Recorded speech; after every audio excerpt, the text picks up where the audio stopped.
You are now entering the podcast studio of The Darkest Corners After the Postmortem, episode title Mallon Typhoid Mary.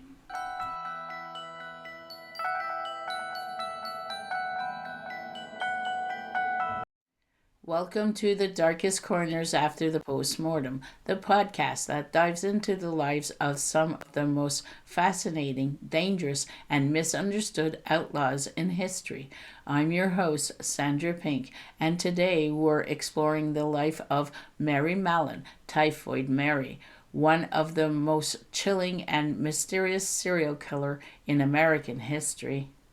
Mary Mallon, famously known as Typhoid Mary, is a fascinating and tragic historical figure whose story intertwines with public health, ethics, and early pandemics.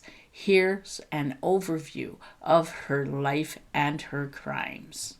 The life of Mary Mallon, her birth and immigration.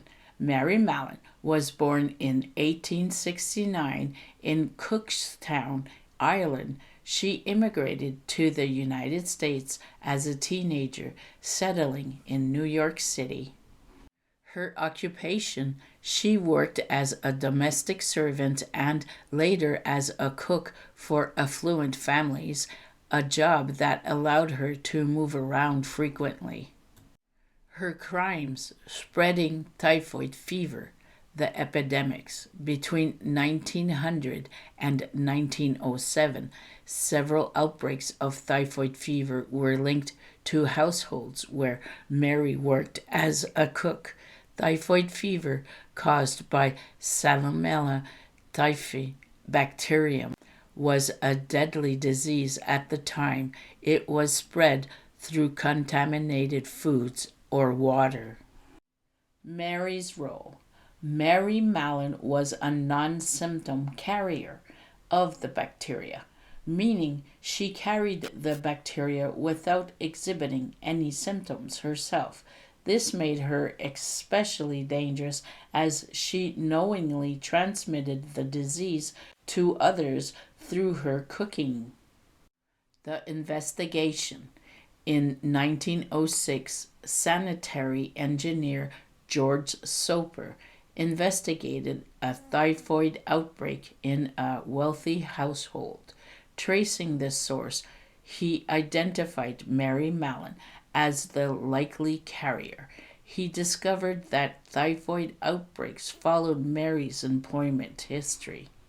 Her arrest: Mary was apprehended by health authorities in 1907 after resisting their efforts to test her. Testing confirmed she was a carrier of Salmonella typhi. She was quarantined against her will at Riverside Hospital on North Brother Island in New York. The ethics and controversies: the release and reoccurrence. Mary was released in 1910 after promising not to work as a cook again.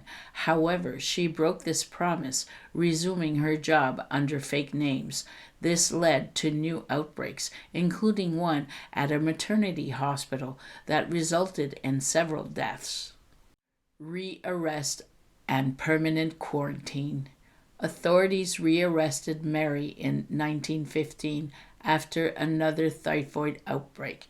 She spent the rest of her life, 23 years, in isolation on North Brother Island. She became a symbol of the tension between individual rights and public safety.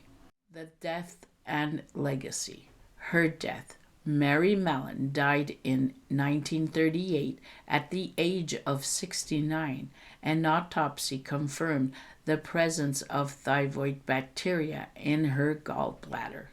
Her legacy: Mary's case raised significant ethical questions about public health policies, individual freedoms, and while she wasn't deliberately malicious, her resistance to changing profession and her role in spreading diseases made her a complex and controversial figure.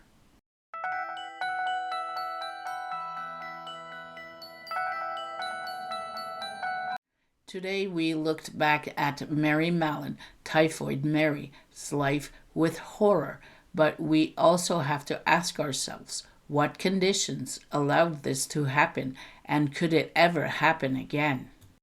Thank you for tuning into this episode of Mary Mallon Typhoid Mary.